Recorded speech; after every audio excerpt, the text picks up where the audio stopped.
Berikut adalah soal untuk menentukan nilai max terletak pada titik sebuah mana dalam grafik. Nah, di sini ada soal fungsi tujuan max. Z sama dengan 54x plus 23y.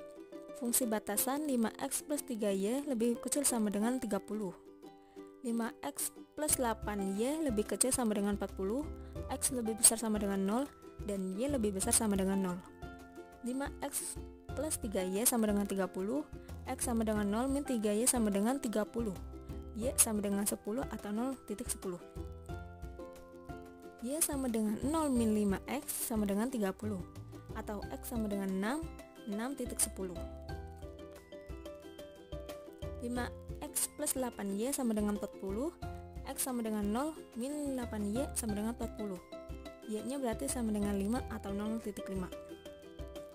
Y sama dengan 0 min 5x sama dengan 40, x sama dengan 8 atau 8.0. 5x plus 3y sama dengan 30, 5x plus 8y sama dengan 40 par min 5y sama dengan min 10, dan y hasilnya berarti 2. 5x plus 3y sama dengan 30, 5x plus 3 dalam kurung 2 sama dengan 30, 5x plus 6 sama dengan 30. 6 ini dari hasil perkalian dari bilangan sebelumnya 3 yang dalam kurung 2, berarti 3 kali 2. Selanjutnya 5x sama dengan 30 min 6, 5x sama dengan 24, dan x sama dengan 48 atau 4.8,2. Jadi z nya yaitu 54x plus 23y atau 0.10 sama dengan 54 dalam kurung 0 tambah 23 sama dalam kurung 10. Berarti 0 tambah 230 berarti sama dengan 230 untuk 0.10. Nah, untuk untuk 8.0 yaitu 54 dalam kurung 8 tambah 23 dalam kurung 0 yaitu 432 ditambah 0, dan hasilnya 432 untuk 8.0. 4.8,2 yaitu 54 dalam kurung 4.8 ditambah 23 dalam kurung 2, yaitu berarti 259 ditambah 46, dan hasilnya 305,2. Nah, jadi nilai max terletak pada titik 4.8. Halo, perkenalkan, nama saya Jihan Meliana dengan NIM 64200638 dari kelas 645H25 kelompok 2 dengan soal simplex 6. Saya akan menjelaskan jawaban dari soal simplex 6 dengan soal fungsi tujuan maksimalkan Z sama dengan 40x1 plus 50x2 plus 60x3 dengan F kendala sama dengan 4x1 plus 6x2 plus 8x3 lebih kecil atau sama dengan 40. Dan 6x1 plus 8x2 plus 10x3 lebih kecil atau sama dengan 60. Lalu 8x1 plus 10x2 plus 12x3 lebih kecil atau sama dengan 80. Dengan artian x1, x2, x3 lebih besar atau sama dengan 0. Lalu langkah selanjutnya kita ubah bentuk soal sebelumnya ke bentuk kanonik, yaitu bentuk Z sebelumnya diubah menjadi dipindahkan ke belakang sama dengan, yaitu menjadi Z minus 40x1 minus 50x2 min 60x3 min 0s1 min 0s2 min 0s3 sama dengan 0. Lalu F kendala diubah ke dalam bentuk kanonik menjadi 4x1 plus 6x2 plus 8x3 plus S1 sama dengan 40. Mengapa di sini ada S1, S2, S3?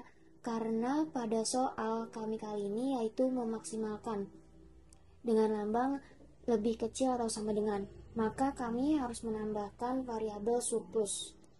Jadi jadi S1, S2, S3 di sini disebut variabel surplus. Lalu batasan berikutnya 6x1 plus 8x2 plus 10x3 plus S2 sama dengan 60. Dan 8x1 plus 10x2 plus 12x3 plus S3 sama dengan 80. Dengan artian x1, x2, x3, S1, S2, S3 lebih besar atau sama dengan 0. Lalu kita masukkan ke tabel iterasi atau tableau, yaitu dengan variabel ada Z, X1, X2, X3, S1, S2, S3. Kita masukkan angka sebelumnya, yaitu masukkan nilai Z yang sebelumnya yaitu min 40 X1, lalu min 50 di X3 min 60, dan selanjutnya 0, 0, 0, 0. Lalu untuk S1 kita masukkan 4, untuk baris Z-nya kita isi 0, lalu X1-nya kita isi 4, dan seterusnya 6, 8, S1 diisi 1, lalu 0, 0 dengan NK-nya 40.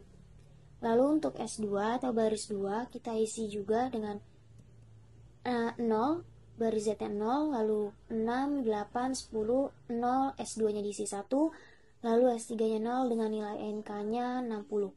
Lalu baris ketiga atau S3, baris Z-nya 0, lalu 8, 10, 12, 0, 0, 1, dan nilai NK-nya 80.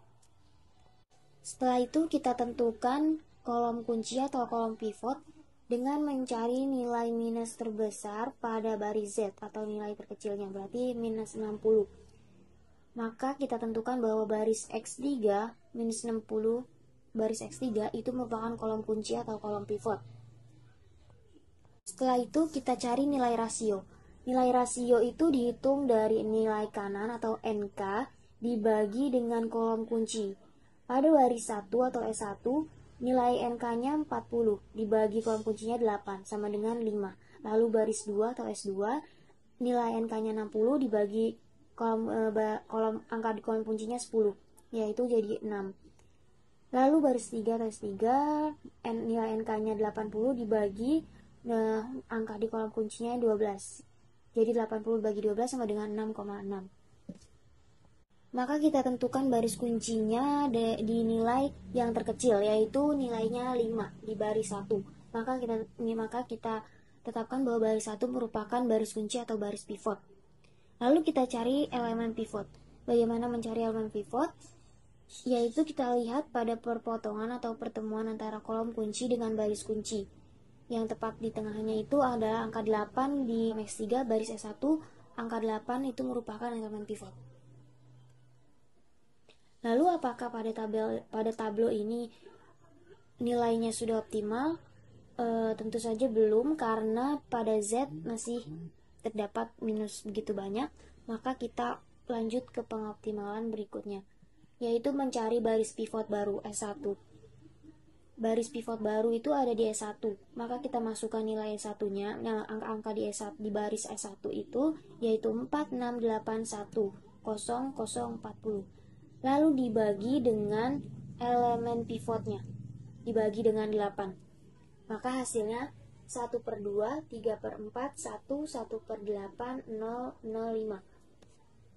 Selanjutnya kita cari juga baris Z-nya. Baris Z-nya kita ambil angka dari baris Z sebelumnya, yaitu minus 40, minus 50, minus 60.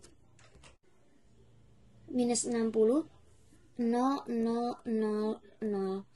Lalu dikurangi dengan nilai pada kolom kunci di baris tersebut, yaitu minus 60, dan dikali dengan kolom baris pivot baru yang tadi kita hitung, 1/2, 3/4, 1, 1/8, 0, 0, 5. Itu baris pivot barunya. Maka kita hitung dulu perkaliannya, yaitu minus 60 dikali 1/2, minus 30, minus 60 dikali 3/4, min 45, minus 60 dikali 1, minus 60, minus 60 dikali 1/8, minus 15/2, minus 60 dikali 0, 0, minus 60 dikali 0, 0, minus 60 dikali 5, minus 300. Maka kita kurangi dengan baris Z sebelumnya. Minus 40 dikurangi minus 30, minus 10, minus 50 dikurangi minus 45, min 5, minus 60 dikurangi minus 60, 0, 0 dikurangi minus 15/2, 15/2, 0 dikurangi 0, 0, 0 dikurangi 0, 0, 0 dikurangi minus 300, hasilnya 300. Lalu lanjut ke baris 2. caranya masih sama dengan sebelumnya, yaitu baris 2 sebelumnya dikurang dengan angka kolom kunci pada baris tersebut, lalu dikali dengan baris pivot baru. Untuk angka kolom kunci untuk angka baris 2 sebelumnya itu nilainya 6, 8, 10, 0, 1, 0, 60 dikurang angka di kolom kunci sebelumnya itu 10. 10 dikali 1 per 2, 5, 10 dikali 3 per 4, 15 per 2, 10 dikali 1, 10, 10 dikali 1 per 8, 5 per 4, 10 dikali 00, 10 dikali 00, 10 kali 5, 50. Lalu kita kurangi dengan baris 2 sebelumnya. 6 dikurangi 5, 1, 8 dikurangi 15 per 2, 1 per 2, 10 dikurangi 10, 0, 0 dikurangi 5 per 4, min 5 per 4, 1 dikurangi 0, 1, 0 kurang 00, 60 kurang 50, 10. Lalu kita cari baris 3 dengan cara yang sama seperti sebelumnya, dengan angka baris 3 sebelumnya yaitu 8, 10, 12, 0, 0, 1, 80. Lalu dikurangi angka kolom kunci sebelumnya pada baris tersebut adalah 12, dan dikurangi baris pivot dikali baris pivot baru, yaitu 12 dikali 1 per 2, 6, 12 kali 3 per 4, 9, 12 dikali 1, 12, 12 kali 1 per 8, 32, 12 kali 0, 0, 12 kali 0, 0, 12 kali 5, 60. Lalu kita kurangi dengan baris 3 sebelumnya. 8 dikurangi 6, 2, 10 dikurangi 9, 1, 12 dikurang 12, 0, 0 dikurang 3 per 2, minus 3 per 2, 0 dikurang 0, 0, 1 dikurang 0, 1, 80 dikurang 60, 20. Lalu kita buat tabel berikutnya, atau tabel iterasi 1. Kita masukkan baris Z, yaitu yang tadi kita hitung sebelumnya. Z diisi dengan 1, lalu min 10, min 5, 0, 15 per 2, 0, 0, 300. Baris 1 atau baris pivot yang sebelumnya itu yang kita cari, Z-nya kita isi 0, lalu hasilnya 1 per 2, 3 per 4, 1, 1 per 8, 0, 0, 5. Lalu kita masukkan baris 2, Z diisi dengan 0, lalu 1, 1 per 2, 0, min 5 per 4, 1, 0, 10. Lalu baris 3 kita masukkan angkanya yang sudah dihasilkan tadi. Baris Z kita isi dengan 0, lalu 2, 1, 0, min 3 per 2, 0, 1, 20. Sama seperti sebelumnya, kita tentukan kita tentukan kolom kuncinya, yaitu dengan nilai minus terbesar atau nilai yang terkecil berada di X1, yaitu minus 10. Maka itu merupakan kolom kunci. Lalu kita cari rasionya. Rasionya nilai NK dibagi dengan angka kolom kunci pada baris tersebut. Pada baris 1, nilai NK-nya 5 dibagi 1 per 2 menghasilkan 10. Lalu pada baris 2, nilai NK-nya 10 dibagi 1 menghasilkan angka 10. Lalu pada baris 3, nilai NK-nya 20 dibagi 2 menghasilkan 10. Maka dengan hasil rasio yang sama semua, yaitu 10, kita memilih untuk mencari kita memilih untuk menetapkan baris kunci di baris ketiga. Kita tetapkan bahwa kolom kunci ada di X1 dan baris kunci ada di baris 3. Kalau teman-teman mau mencoba pada baris sebelumnya, bisa saja. Namun kenapa kita pilih baris 3? Karena pada baris 1 kita sudah mencari di iterasi sebelumnya dan kita mencoba mencari pada baris 3. Kebetulan karena angka rasionya sama semua, maka kita bisa memilih. Namun kalau jika hasilnya berbeda-beda, kita pilih tetap yang paling kecil ya. Jadi karena ini sama, kita pilih yang baris 3. Maka elemen pivotnya ada di angka berapa? Yaitu ada di angka 2, di mana pepotongan antara baris kunci dan kolom kunci ada di baris 3 X1, yaitu angka 2. Nah, untuk yang baris dasarnya itu yang sebelumnya kita cari pada baris 1, kita ganti di kolom basicnya itu sebelumnya S1 ya. Sebelumnya di kolom sebelumnya itu S1, namun karena kita sudah melakukan perhitungan baru, maka di baris 1 S1-nya diganti dengan X3 di mana letak kolom kunci sebelumnya.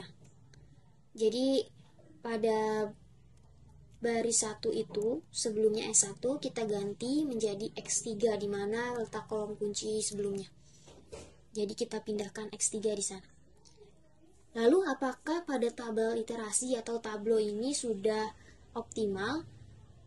Karena pada baris Z masih terdapat minus pada minus 10 dan minus 5, maka pengoptimalan masih kita lanjutkan. Mencari baris pivot baru sama seperti sebelumnya, yaitu dengan memasukkan baris kunci sebelumnya, yaitu 210-3/2 0120 dibagi dengan elemen pivot sebelumnya, yaitu angka 2. Menghasilkan 1/2, 0-3/4, 0, 1/2, 10. Itu merupakan baris pivot baru di mana sebelumnya terletak di baris 3 atau S3, teman-teman. Maka nanti di tabel berikutnya S3 tersebut akan kita ganti menjadi X1 karena letak kolom kunci sebelumnya. Lalu kita cari baris Z, yaitu angka baris Z sebelumnya minus 10, minus 5, 0, 15/2, 0, 0, 300.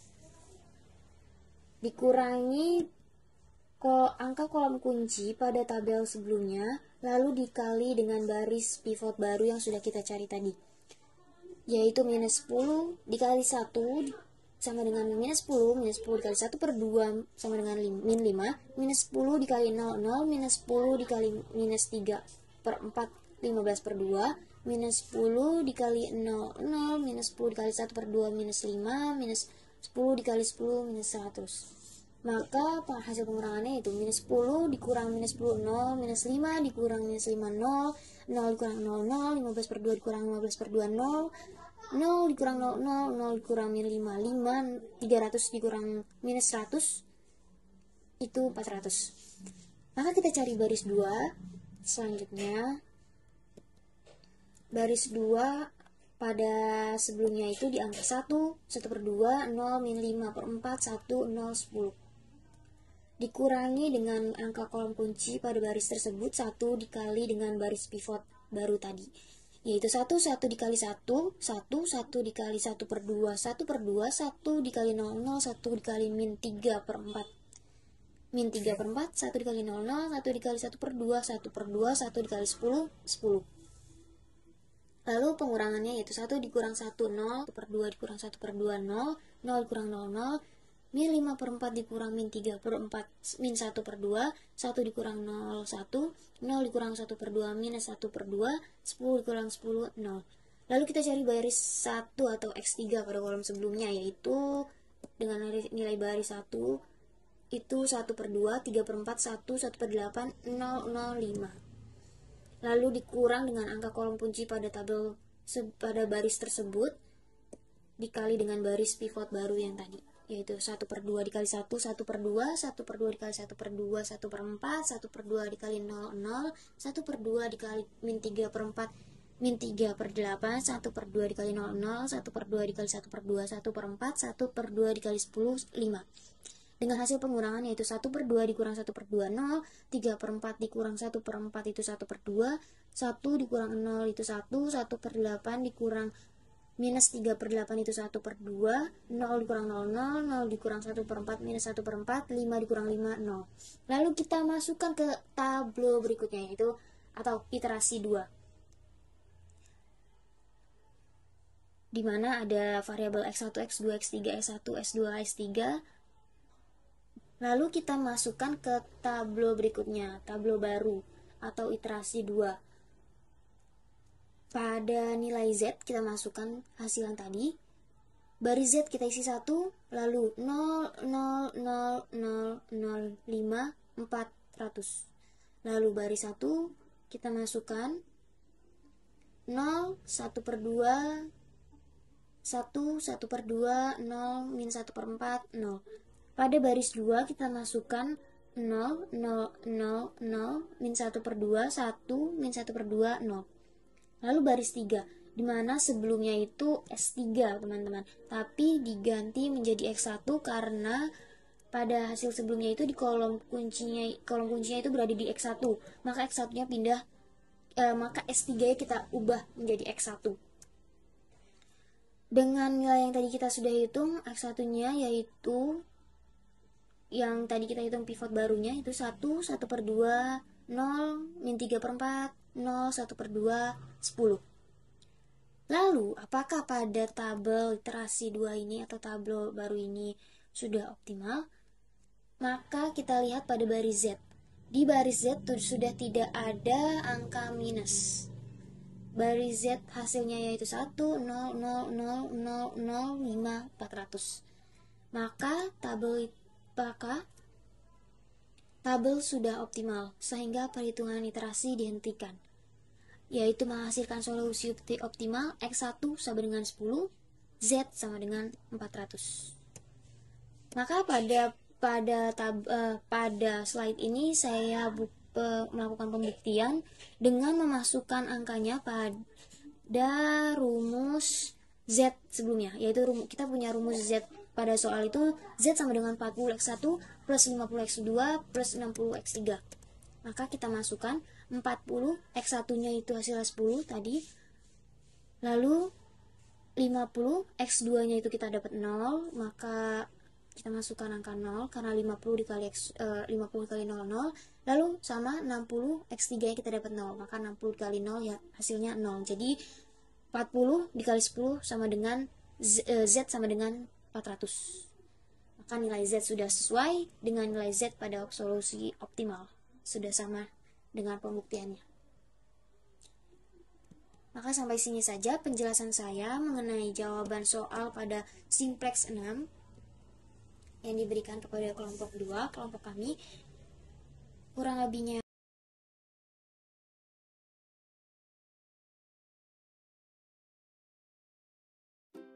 nama saya Laila Ismiati dengan NIM 642000716. Di sini saya akan menjelaskan tentang metode least cost atau bisa disebut dengan metode LC. Cara menentukan metode LC, langkah pertamanya adalah mencari biaya terkecil. Nah, biaya terkecil di sini itu ada di kolom B baris ketiga.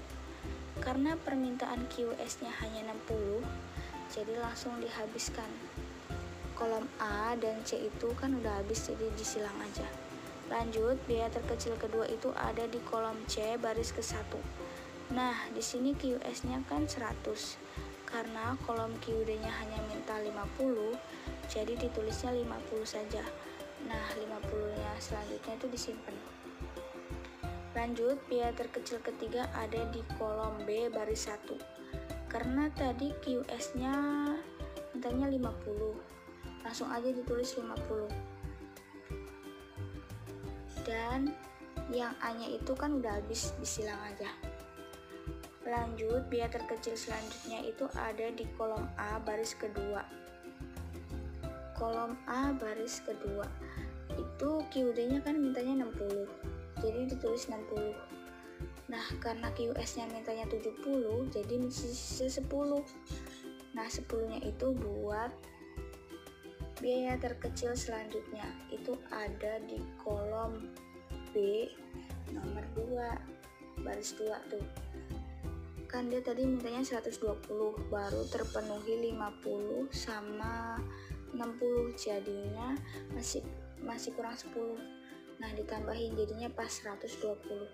Cara menjumlahnya itu 60 dikali 5 sama dengan 300, 50 dikali 7 sama dengan 350, 50 dikali 8 sama dengan 400, 60 dikali 10 sama dengan 600, 10 dikali 25 sama dengan 225. Jumlahnya itu 1900. Nama saya Rizka Andriani dengan NIM 642000682. Di sini saya akan menjelaskan tentang metode FAM. Nah, di sini kita bisa mengetahui metode FAM sendiri itu artinya apa sih? Metode FAM adalah salah satu metode yang sering digunakan untuk mencari biaya minimum pada persoalan transportasi. Nah, di sini saya akan menjelaskan bagaimana cara mengerjakan metode FAM.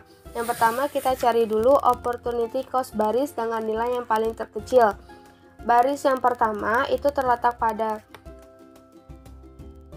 kolom B dan kolom C, yaitu 8 dikurang 7 sama dengan 1. Terus baris yang kedua itu terletak pada baris A dengan baris C, 15 dikurang 10 sama dengan 5. Yang ketiga terletak pada baris B dan baris C sama dengan 5. Nah, yang kedua kita harus mencari opportunity cost kolom sama seperti dengan opportunity cost baris dengan nilai yang paling terkecil. Yang pertama kita bisa dapat di kolom A, yaitu pada baris ke-1 dan baris kedua, 15 dikurang 10 sama dengan 5. Terus yang kedua kita bisa cari di kolom B yang terletak pada baris pertama dan baris ketiga, 8 dikurang 5 sama dengan 3. Yang ketiga kita di kolom C terletak pada baris 1 dan baris 3, 7, 10 dikurang 7 sama dengan 3. Di sini kita bisa lihat QS-nya itu ada 100, 70 dan 60. Untuk QD-nya 60, 120 dan 50. Di sini saya akan mencari nilai yang paling terbesar, yaitu terletak pada baris 10 dikurang 5 sama dengan 5. Jadi kita masukkan di yang pertama, kita masukkan di kolom B. Yang kedua yaitu ada angka 5. Untuk QS-nya itu 60. Jadi kita langsung habiskan angkanya 60. Jadi pada kolom A dan kolom C itu angkanya sudah habis. Terus yang kedua kita cari yang nilai paling terbesar, yaitu pada 10 dikurang 14 sama dengan 4. Jadi pada kolom A di angka 14 itu sudah habis, maka kita tidak bisa naruh angka di dalam kolom tersebut. Kita cari di pada baris kedua kolom A di angka 10, yaitu kita taruh 60. Sedangkan QS-nya kita butuh 70, jadi masih ada sisa 10. Untuk yang B-nya kita coret. Terus kita masukkan di C, jadi masih ada sisa 10. Nah, yang ketiga kita cari di 8 kurang 5 sama dengan 3. Itu kita masukkan di baris pertama di kolom B 60, karena kita tidak bisa masukkan di kolom A karena angkanya sudah habis 60. Sedangkan QD-nya masih ada 120. Jadi dari sisa angka 60 ini masih ada 60 lagi. 60-nya kita masukkan di kolom B baris pertama. Terus QS-nya kita masih ada 40 lagi. Jadi untuk sisa 40-nya kita masukkan ke dalam kolom C. Jadi untuk angkanya semua sudah terpenuhi. Terus kita bisa menghitung dari jadi hasilnya TC-nya itu 60 dikali 8 ditambah 40 dikali 7 tambah 60 kali 10 tambah 10 kali 15 tambah 60 kali 5. 60 kali 8 sama dengan 480 ditambah 40 kali 7 sama dengan 280. 60 kali 10 sama dengan 600. 10 kali 15 sama dengan 150. 60 kali 5 sama dengan 300. 450 tambah 280 tambah 600 tambah 150 tambah 300 sama dengan 1810. Jadi nilai yang optimumnya di sini adalah nilai FAM. Perkenalkan, nama saya Wazirati Napriani dengan NIM 6420585 akan menjelaskan metode stepping stone. Metode stepping stone adalah metode untuk mendapatkan solusi optimal masalah transportasi TC yang minimum. Metode ini bersifat trial and error, yaitu dengan mencoba-coba memisahkan sel yang ada isinya ke sel yang kosong. Cara mencari 1A yaitu sama dengan melewati 1A min 1C plus 2C min 2A sama dengan 15 min 7 plus 15 min 8 sama dengan 22. 3C melewati 3C min 3B plus 1B min 1C sama dengan 10 min 5 plus 8 min 7 sama dengan 6. 3A melewati 3A min 3C plus 2C min 1C plus 1B min 3B sama dengan 14 min 10 plus 15 min 7 plus 8 min 5 sama dengan 15. Kenapa sih menggunakan metode FAM? Karena dari kedua metode tersebut tidak optimal atau terdapat hasil min, maka metode yang optimal dari ketiga metode NWC, LC, dan FAM adalah metode FAM karena tidak terdapat hasil min. Sekian presentasi dari kelompok 1. Terima kasih.